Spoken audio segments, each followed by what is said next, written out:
Oh, welcome to another edition of In Between the Pages with James Lott Jr. I'm James Lott Jr. He kind of does like whatever of JLJ Media. That's right, kids. And this is our podcast. We go in between literally the pages of books. It's one of the things that we do here. I got a returning guest, and I love like to return. People come back to me a second or third time, and we hit off really well. Her book is coming out on May 7th. I haven't sitting right here because I want to make sure I have the title correct. So I want you guys to run out and buy it for Kindle, whatever. You can pre-order. The Missing Piece: Rewire Your Brain, Reduce Anxiety, and Recreate Your Life. Because folks, there's a lot of anxiety going on, and we're going to talk about this and why she wrote this book, a little bit of who she is. Welcome, my friend, Laura Rhodes. Ah, Hi, Laura. hi, James. I want to ask you first of all, how are you doing today? I'm doing good. I'm doing good. I personally have had a lot happen in the last 4 months that have been very life-changing and not in the greatest ways. I lost my little sister in December, Yeah, sorry to hear that. and uh, I'm doing a lot of evolving, and I'm allowing myself, I've gotten to the point where I'm like, okay, we can put that away. Right now, we don't have to look at that all day. When it comes in, I just go, you're there. I'm putting that away. I'll be back. But life has got to go on. And that's a really hard thing to get your head around, to enjoy your life once something so tragic has happened. But that's really what we're here to do. It's what I'm here to teach is rewire your brain, reduce anxiety, and recreate your life. So it's a very timely moment, I just realized. Good to see. I love my show, so we get epiphanies all the time. No, but I want to tell you because I knew that happened. Like we keep in touch online and stuff. I knew it happened, but as a person who lost a brother 7 years ago, losing a sibling is very strange. It's different than Yes. a parent, an auntie, an uncle, someone older, a cousin. A cousin's kind of close to losing a sibling. So that's close a little bit. But a sibling who's like your lifelong, supposedly your lifelong. I remember I felt my sister had said it. She was like, it's just not fair. He's supposed to Yeah. be here. Like we're Yeah. supposed to mourn our parents together and everybody else together. Like my kids are growing up just to be here with me. That's a sibling. You don't hear much people talk about siblings very often, sibling death very often. Yeah, and it's weird because, as my cousins are like my Right. brothers and sisters, and but in the end, we always said it would be me and her sitting at a deli, and I would say to her, "You look familiar." And she would say, "I'm still your sister. Are you going to eat that roll?" And that was our plan. I And now love it. it's like, wow, Yeah. wow. Yeah. It's just unbelievable. Yeah, so I understand that. And then secondly about that before we go on, because this is all relevant to this. Um, being allowing yourself to put it somewhere, and go on with your life. Because I almost feel like when people pass, it's not for us to stop and that's it. We have to keep going, and that can be hard. Your book is a great way of talking about that a little bit, but it's just that it's to allow yourself to keep going, and that's something I think that's we have to tell each other. Like, okay, well, she passed, he passed, I'm still here. People still need me for stuff. There's still dreams I have that I'm allowed to have that. I think it's like to give ourselves grace to say you're allowed to have that still. Totally. And I think, I mean, I just literally, it was so strange. Like, it was like the rug of my life got ripped out from under me and everything flew in the air. My head was acting differently. I was forgetting things. I was just, I mean, it's trauma. And you're just not there. You're not there. And I'm trying to re-land myself. And I appreciate that you went through that with your sibling too. And it's so weird when people say, "Oh, I'm so sorry. I'm so sorry for your loss." It's it's like someone chopped your neck off and someone saying, "Oh, that must have hurt," Yeah, yeah, yeah, yeah. because they mean I, well. I know. What can you possibly say? Nothing, but Yeah, people yeah, have to yeah, say yeah, yeah. something. Oh my God. I'm kind of a sarcastic person in life. My friends know this, but You I'm too. trying not to be sarcastic. But my answer when people say, "I'm so sorry," I go, "Me too." And That's exactly what I I say. see they get caught off guard. They're like, I am sorry he died too. I'm sorry. I feel the same way. And so then a laugh will come out of the kind of go, I'm not trying to be smart ass, but I'm like, I'm sorry also. I mean, I'm sorry he's gone also. I feel the same fucking way, whatever. So I do It's understand really that. true. Yes, I do. It's people have a strange reaction, but it kind of shuts the whole thing down, which is what you want Yes, when exactly. you're in it. Yes. So We yes, are so simpatico, I you know and we I. are. And so Love it. I think we were like this last time too. We have a lot in common. Yes, So, but yeah, no, totally. that's something I always say. Me too. And they're like, okay. I'm like, but I'm sad. I'm sad. Like I know you're saying it, but it's like I feel it every day. So yes, you're absolutely right. We're very sorry he's gone. Also, Yes, yes. yeah, that's we Oh, get that. Oh, love that. that's so funny. But that's one of the things. This leads into this book, the missing piece. And I like it because for folks out there who are going to read this, it's easy to navigate, easy to ingest and digest. I like the setup. Each chapter, I have my little notes here, because each chapter was set up as like concept, issue, and then there's like you call the anxiety user manual. Then there's like a build your toolkit. Like there's like these three different things going on. Like you're taking us through three steps within something, which is my brain is wired that way. I like that. So for me, it was easy to go. Okay, we're going to this chapter. This says we're going to blah blah. Okay, got it. She shares personal stories, folks. Some personal stories in some of them. Then we get into some of the nitty gritty stuff, and then it's like here's some ways to look at it, and we'll get to that. We'll get to all that stuff. So, but what was the impetus for writing this book and using that format? So I guess kind of two questions: writing the book and using the format. So first of all, you're probably one of the first people to read the book Oh yeah. that isn't like a publisher, or even my family hasn't read the book. So I'm sitting so like, Oh, wide okay, right. open. Oh, I'll tell you the girl. I'll tell you everything. That's Awesome. So I've always wanted to write a book. Strange thing is, my ego at this point in my life is kind of like, why was that so important to you? I think I attribute some of that to my sister. Like, I'm really getting so clear on how I want to spend my time, and what makes it good and rich. And it's so much about those little moments. But um, the real reason I started to write the book is I run an anxiety center, and I've created a unique recipe. But people ask me, "Oh, will you open one in New York? Please open one in Brentwood, open one here." And I do not want to be Barnes and Noble. I just want to be that little bookstore in Maine, yes. The cat's roaming around, and just somebody. Yeah, I got it. Yeah. right? And so I thought, okay, how can I get this message out and Uh, help people? Because I do love helping people, without having to, you know, go through all the, it's hard running a corporation. It's yes, sickening.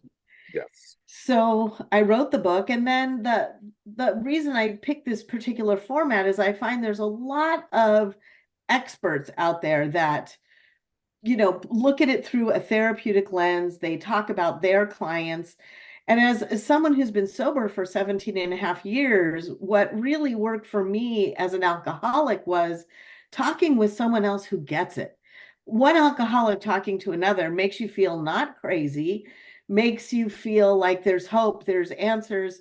And so I thought, the reason I started in the anxiety business to begin with was I had a lot of anxiety. I had a heart attack when I was 37. At 4 years old, I thought there was a bear in the closet. What the hell, Mm. And so I felt like if I shared my personal stories, then the reader could relate. And I thought, keep the chapter short, because people with anxiety don't want to read like Exodus. I like that too. And so I thought, tell your story, then look at it through a professional reframe. And then the exercises, I kind of went back and forth on, because I think some people see exercises and they're like, oh no, don't make me do work. And the truth is, you don't have to do it. But if you do want actual ways, how do I apply this to my life as it relates to me? Okay, here's some ideas. And so that's why I created the build your own toolkit piece so that people could apply it to themselves. So, folks, like I said, the book's coming out. I mean, if you're watching this interview before May 7th, it's coming out May 7th. You're watching after it's out. Okay. So, what I want to say, one of the things I enjoyed, there was one exercise you have, one of your chapters. I said I did read your book, where you ask. I love this part. It's you ask people to um, write down a couple of things that people said to you that were negative, and then write down what you wish they had said to you that was positive.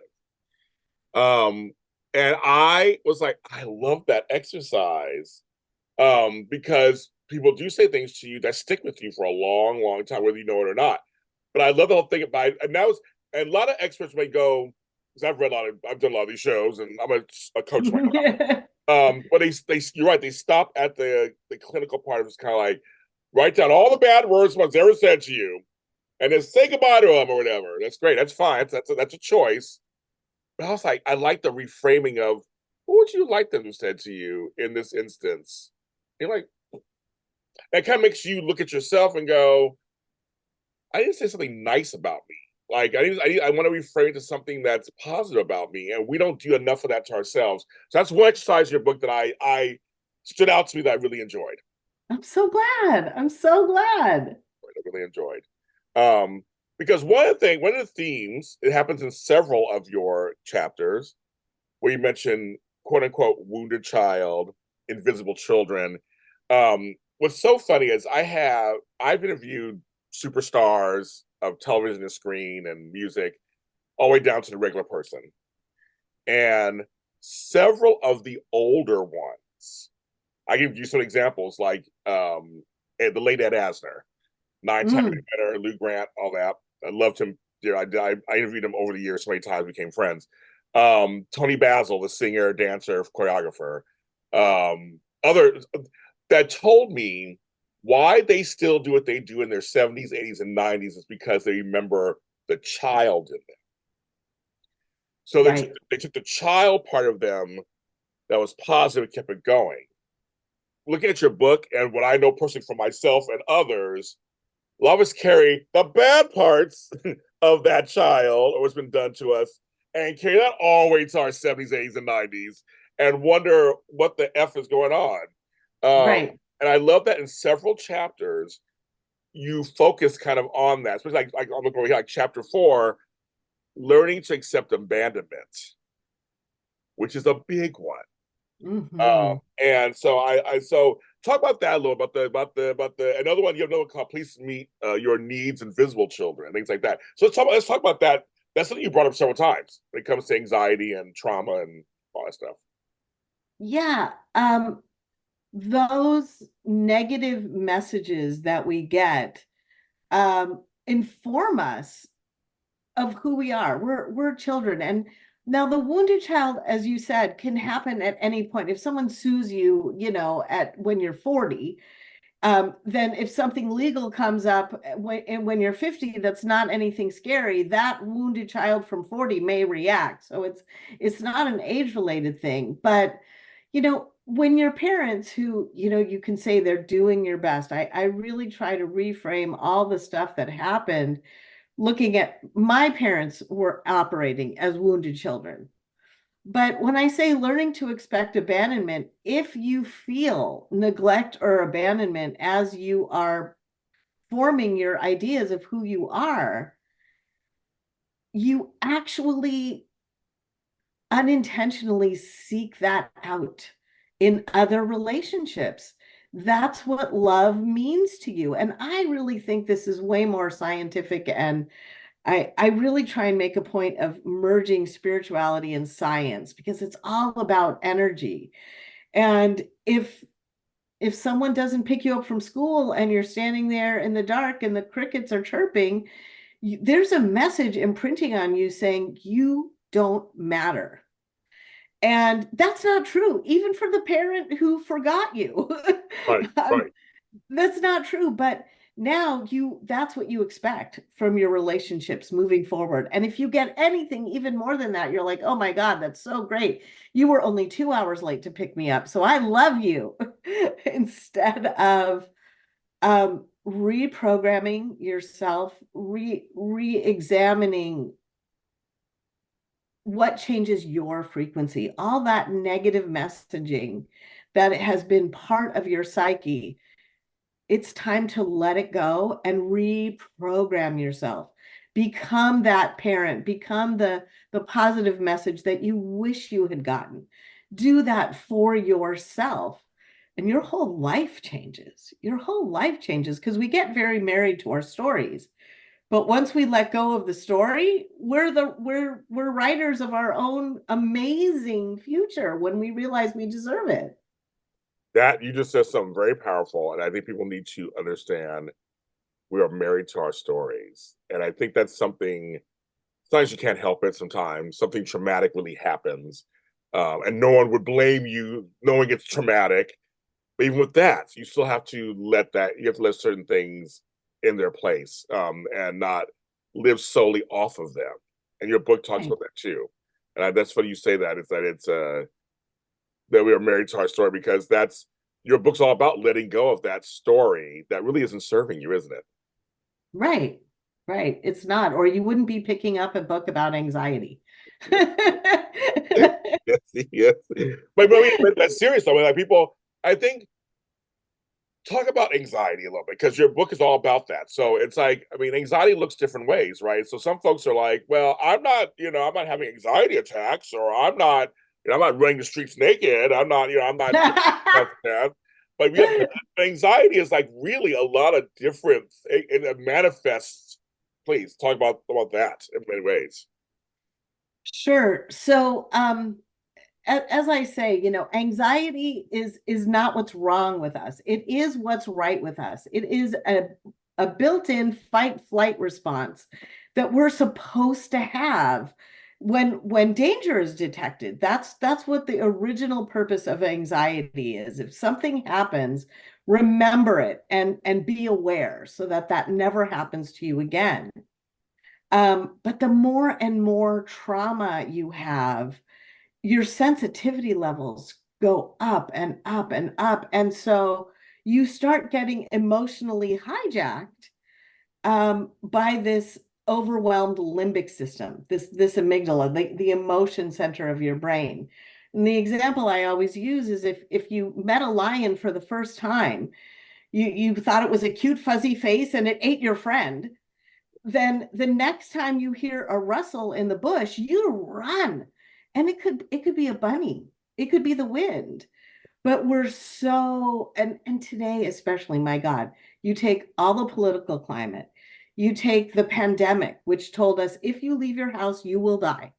And if you don't die, you may kill a loved one. I mean, oh my God, I know. seriously? I know. So our amygdalas are jacked up. And we've become so much more cautious about everything. And we're also asking a lot of our brains. I mean, the way we were originally designed, the sun came up, we went out, we hunted a mammoth or picked some lavender, sun goes down, you look at the stars, you light a fire, you beat a drum. That's now with our phones, with our computers, it's everything right now, right now, right now, right now. And it just doesn't stop. So we're always on the move. And I think that's why anxiety is on such a huge trajectory right now. And I'm hoping it's the start of the pendulum swinging the other way. I hope so also. I do too. I mean, because there's so many folks and younger people Mm-hmm. who in record numbers are having anxiety. And record numbers are just, they're anxious. I have a grandson who's anxious. They're just super anxious. Well, and with the pandemic, what a lot of people don't realize is I see so many kids at the center that at 14, when they're supposed to be experiencing their hormones and interacting with other teenagers at that same age, were kept at home with neurotic parents. 2 years later, they're 16. They go back into high school and they have the emotional development of a middle school kid, but they're expected to perform at this high school level and they're just not there. And that's a lot of pressure. Mhm. That is. And also another thing you talk about, and this goes with anxiety, but and I think this is very important, meaning what I was talking about a little earlier, positive self-talk. Hmm. I think we're all so used to picking apart ourselves. That's part of it. Also, social media and everything, where it's like, I'm not skinny enough, I'm not buff enough, I'm not young enough, I have too many wrinkles, my hair is too not curly enough. But you talk about the inner critic.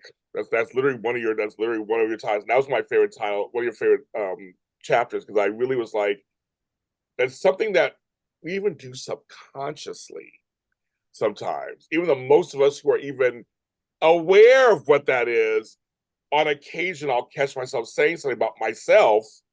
Like, wait, why would I say it to myself? Like, why would I talk to myself that way? Can you talk a little bit about the inner critic? Sure. I think it stems, first of all, out of our neurosis and out of our need to fit in. Um, and it's so messed up because it doesn't shut up. We believe it. I look back at pictures of myself when I was 20 and I thought I was fat. And I was like 105 pounds. And now at 157, I Yes. have the same exact thoughts that I had Right, when I was. right, So this inner voice, this inner critic is completely clueless as to what is really going on. And it is a negativity bias that our brains have naturally. We are supposed to detect the problems. right, But what hurts me so much as a human, as a fellow traveler, is so many people think that without that voice, they wouldn't succeed. They need to be, you hear people say, oh, I'm harder on myself than anyone is. Why? right, Do right, that to yourself. If you right, go to that inner critic and you think about some of the things you say, would you ever say that to a friend? Ever?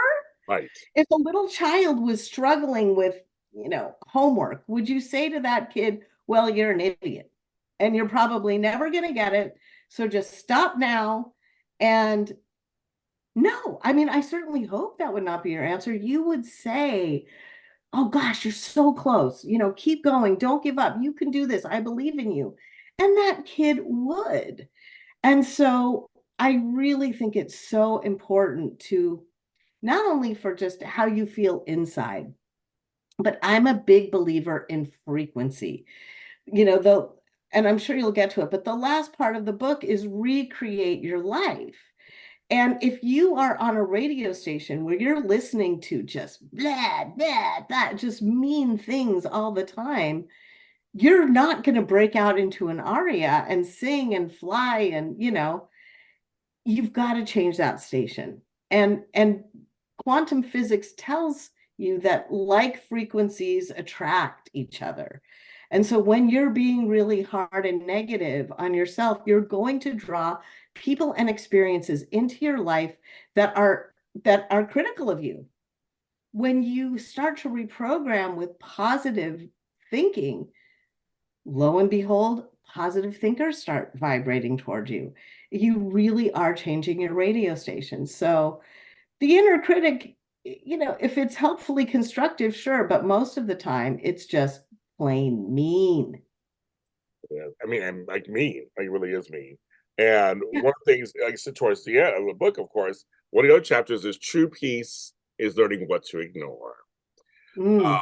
Which I believe that completely now. I've learned that lesson in the last 5-10 years, and it's not dismissing any realities. It's not saying that you can't have feelings about something, um, Hmm. but the piece is not again not letting it be your full current story, not putting on like a jacket every morning which you leave the house, or against someone. Of course, all of a sudden, there's sirens outside my house.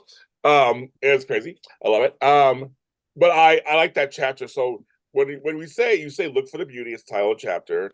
Shoot pieces learning what to ignore. Expand on that a little bit, please. Sure. So let me take a basic idea of of traffic. You know, we're sitting in traffic, we're going from point A to point B, and we have no power over the traffic. And you can really focus on that. And you can be so pissed off and screaming and you moron and all of that. All it's going to do is create anxiety for you. You're pushing your energy forward and it keeps getting shoved back in your face. Whereas you can go, okay, I guess this is where I'm supposed to be right now. And you can turn on a brilliant podcast by James Lott Jr. and really enjoy yourself, right?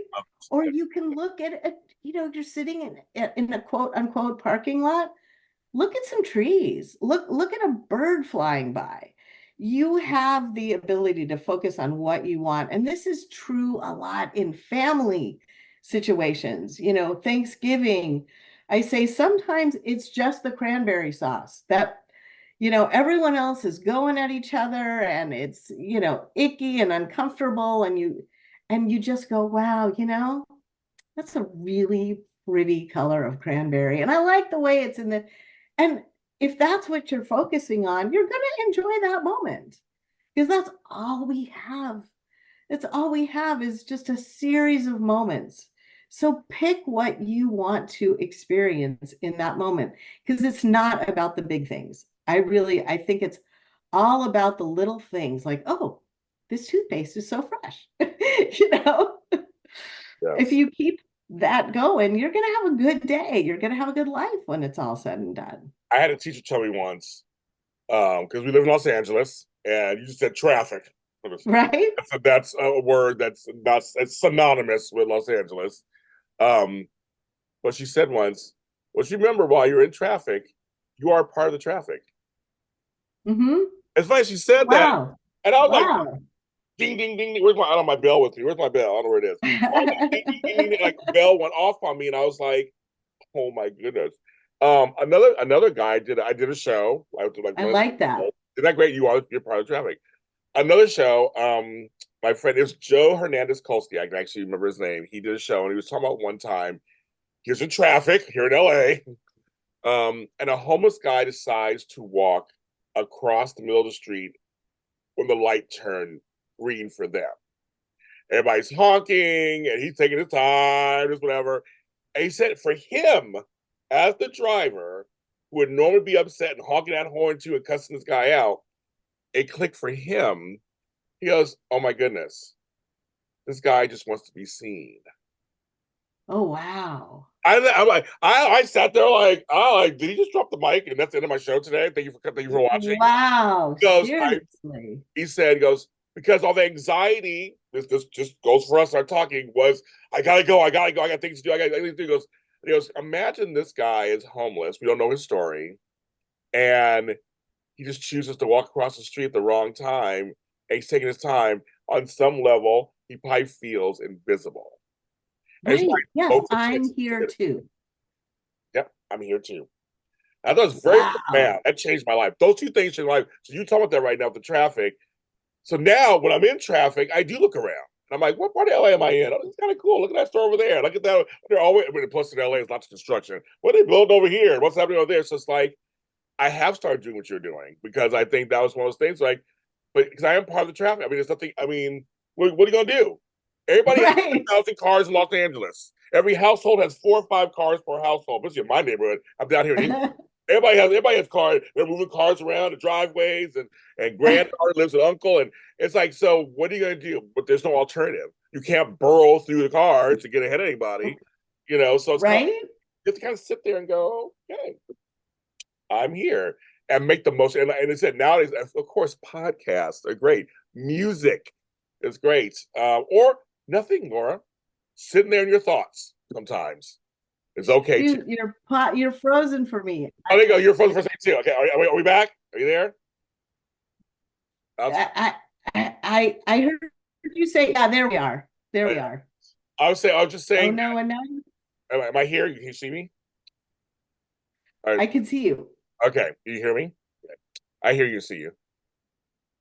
It's breaking up. I See you. I was just saying, that, sometimes silence is golden also. You can sit in your car and sometimes just sit in the car, meditate for a second, bring yourself down just from whatever, all the anxiety of the afternoon or morning. Yeah, I love that. And I know when I've had a long day, and even though I love talking to my clients, you're processing so much as it's happening, and I just get in my car and it's just, and I'll go to look and I go, no, just quiet. Just quiet is so nice. I love it. You mentioned something that is actually very, very important. This chapter was good too. Chapter 20. Her pain is awful. Anxiety user manual. You don't need to feel everyone's pain to be a good person. Love that chapter. Um, Yay. People think they have to take on everyone's stuff. It literally makes them look good. And so like I'm a good person because I'm empathizing with you and everything you're going through and you're taking it on and I'm calling you 5 times a day because I want to make sure you're okay and blah blah. I'm like, you don't gotta do all that. I don't got and maybe because you and I, we're coaches with things like that. I don't take it on as much because I've learned how to separate. But for the average person in families and friendships, talk about that. That was a good chapter. Chapter 20 was a good chapter. Talk about that a little bit. Thank you. And it can happen on a personal level, and it can happen on a meta level. So, in that particular story, a friend of mine's daughter was in the hospital, and I was finally about to have a weekend with my husband, and I hung up the phone and I was like, well, there goes our weekend now. One of my close friends is going through something, and I went, I but I don't have to go through what she's going through. I can be there for her as much as I can. And then when the phone hangs up, my husband and I can still go have a good day. And another thing that really made me think about that chapter is, you know, when Roe v. Wade, the day Roe v. Wade got reversed, and I understand this is controversial. I So don't care. That's if what it's everything on my offensive shows. I to don't some care. listeners, but I got on the phone with a group of women, and one of them said, what a terrible day to be alive.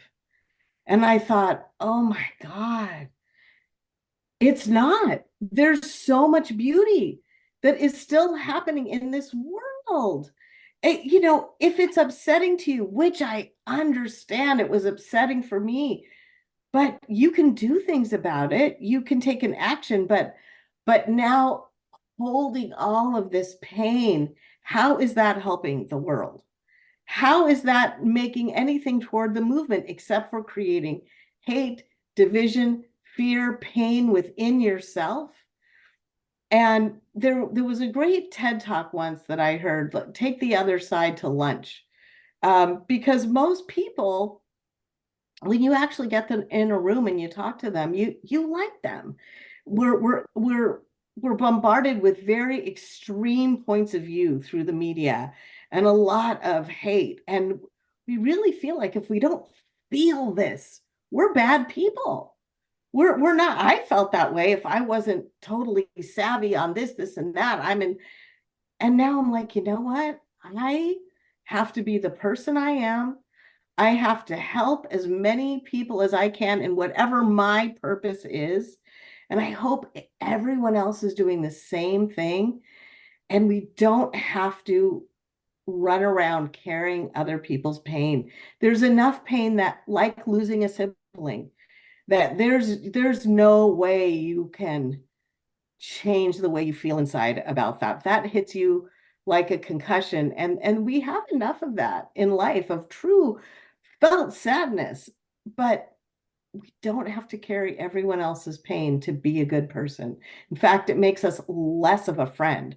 Often when you call someone and they're like, oh my God, I'm so sorry. I was crying all day when I was like, okay, so I'm supposed to take care of you now. There you go. Right? That's yep. So it's very meta, man. It is, and I've said it. There were times I said I went through some hard stuff, family stuff, and I'm consoling them when their intention was to console me. So I couldn't Right. express myself because I'm busy assuring them, and it's the weirdest feel. Like, okay, excuse my language. I'm like, well, bitches, I went through it. Like, why am I doing it? And But we're taught that, like, oh, you should feel bad for that person. That's a lot. I would have mentioned really briefly because my channel, I talk about everything on my channel. So you mentioned when Roe v. Wade was overturned. That morning it happened. The afternoon, it was the daytime Emmys. Oh, About two the juxtaposition of two, like you said, of your example of having to go on and not, and they chose not to cancel, of course. It's like, and for my show, I was interviewed on the red carpet. I had my camera. My co-host is a woman, so she's deeply feeling it. I was feeling it too, because I'm sympathetic to the whole situation, obviously. sure. A lot of our, but what it did is a lot of the actors who came out and actresses who came out, we did talk about it briefly on the carpet when we were interviewing them. Some of them were very creative in their costumes and outfits that represented one of Right? my actresses wore a thing. Nancy Lee Grant had a whole thing about women's rights and the earrings. She had this whole thing. It was like it got them creative, but many of them said we had to come because we still did a year's worth of good work that Right. should be celebrated. Just to your point when you said that, that's what they would say to me. My Yeah. colleagues are up for award. I still want to celebrate my colleagues. We had a Yeah. good year. We worked very hard. This business is not easy. We could be sad about one thing and find ways to express it. Like you said, there's things we'll get to work tomorrow. Like we'll get to work tomorrow. We'll get in there and take care of that. But in the meantime, we worked hard for this. We should be effing celebrating this. So Yeah. thought it was a very interesting conversation because some of the actors I know who are very outspoken. We did talk about it. I don't care. I don't care if it's the Emmys. Just talk about it because it's something that's serious. But they also added in, I'm going to have a good time. I'm going to be here at this. I'm going to be present at this award ceremony. You're right. The world is not over. And we're going to celebrate each other. And tomorrow morning we'll start. We may start protest. We'll get to that tomorrow. Well, and they had even already started, as you said, they were creative with they were representing what they were feeling by what they were wearing, by, but that didn't mean that, it was a terrible day to be alive. I mean, oh my gosh, it's just, It that's was rough, heavy. but not. I mean, we should be happy to be alive every day. We take a breath every day. It's how you should be happy to be alive. So it's just like yes. Something else you talk about towards the end that I'm glad you touched on. It's in chapter 27, the old dope peddler, uh, Mm, psychiatrist of prescription drugs. I'm such a holistic person. I hate. I'm use that's a strong word. I hate taking drugs. I usually it's my last resort if something is not working, and they just like. Plus, I have a low pain tolerance too, so but I yeah. do other medicinal ways. Wink, wink. Of that too. But no, I'm very much a holistic person. I come from hippie parents. I come from a family that believes in, I have a garden. People just, we're all about that. Herbs and spices and this and eat that, you'll feel better, and drink that, you'll feel better. And I've seen actually, Right. but was it important for you? Well, obviously it was important for you to put in a book, but how important? I would say, how important was it for you to touch upon that subject? Because anxiety, depression, manic work, also it's always like take this, take that, take this, take that, take this, take that, and that's it. Yeah. Yeah. It's because I'm so not a big pharma fan. And let me just say, look, since I hit menopause, thank God for Prozac. I'm very, very grateful for the antidepressant, all the lemon balm and black cohosh from Whole Foods was not doing it for me. I'm standing there like, make it stop. Um, so it's not that. What I have such a problem with is benzodiazepines and the just blatant ignorance of the medical community and psychiatrists in general. Like I have found a few, thank God you exist, psychiatrists that really understand. When I was training, I had a psychiatrist stand in front of a podium addressing a room full of interns saying, there's no such thing as cross addiction. You can prescribe benzos to an alcoholic. And I was like, are you fucking kidding me? Right. That's I never heard that And before. Wow. As a clinician, what happens is people go to their doctors and they say, I'm anxious, and they've got real problems. And what does the doctor do? The doctor adds drug addiction to their trauma, to their anxiety, their depression. They say, here, take this benzodiazepine. And the person, and that could be, Ativan, it could be Xanax, it could be, Lithium. all the Uh, generic names, lorazepam, and what have you. You know what it is, Valium. You take it and you go, ah, this is the answer, and it works for a little while until that life. Even drugs have life. Drugs are energy. They have life. They've coordinated with parts of our body to go, oh, the way I can survive as a pill of Ativan is I can make my host anxious and she will take me. So it creates something called rebound anxiety. So once you start getting used to your anxiety pills, your body will create its own anxiety to make sure it gets that pill. Addiction is a real thing.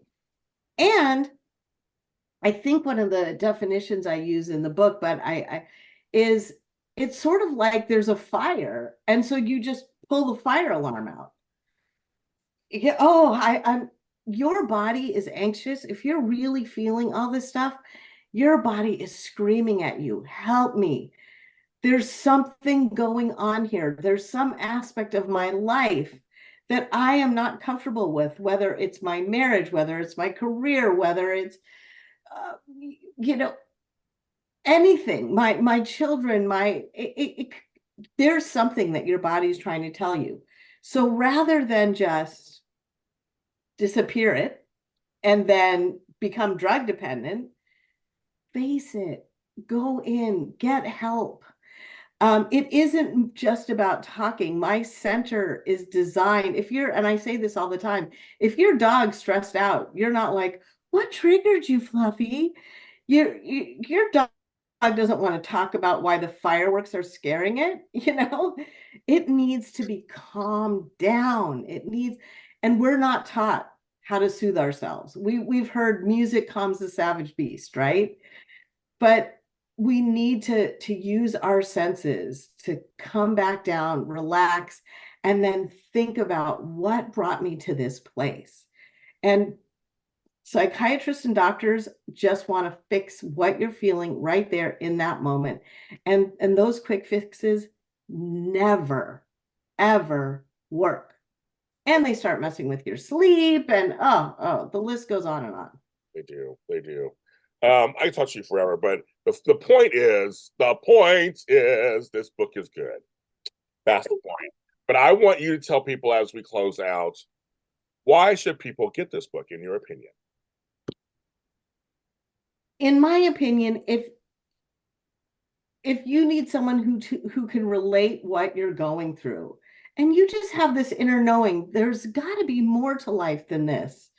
I did all the stuff I was supposed to do, and for some reason, I'm not happy, and I'm anxious, and I've lost the ability to enjoy. Get this book. It's the tip of the iceberg, but it really it helps get you there. It introduces the basics of why you might be that way, what's going on that keeps you in that mind frame, and how to get out of that and really create the life you were born to be. Because all of your trauma, all of your anxiety seasoned you to be the most special, delicious dish that you can be. And we're trying so hard to be like everyone else's dish. And the universe doesn't need 100 million Laura Rhodes Levins, doesn't need 100 million James Lott Jr. It needs one James Lott Jr. because you are special. All your trauma made you who you are. And so we're here to find that out. And so that's what I hope this book does for people. I love it. I love it. The book is The Missing Piece: Rewire Your Brain, Reduce Anxiety, and Recreate Your Life by Laura Rhodes Levin. Thank you, Ms. Laura, for being on my show. You're welcome back anytime. Thank you for having me. I was so grateful. And we got to meet at the Apple Pan one day. That's all I'm saying. No, seriously, we do. I mean, Okay, not Mondays yeah, because it's because closed on Mondays. yeah, it's closed. I was gonna say it's closed. I'm on the west side, so I'm not that far. I mean, let's go straight north, and I'm there. So I get it. Well, let's do that one day. I'd love to. Laura Rhodes Levin is person. Follow her. Where can they follow you? Actually, where can they follow if they want to follow you? I'll let you tell it.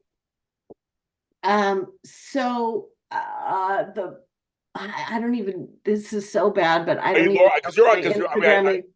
I know you're on Instagram, and I also know.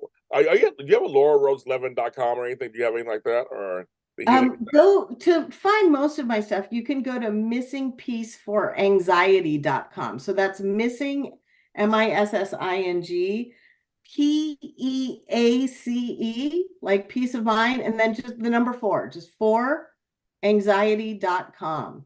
Let's do that. I'll do that. And you can find me on Facebook and Instagram as Laura Rhodes Levin. And Yeah.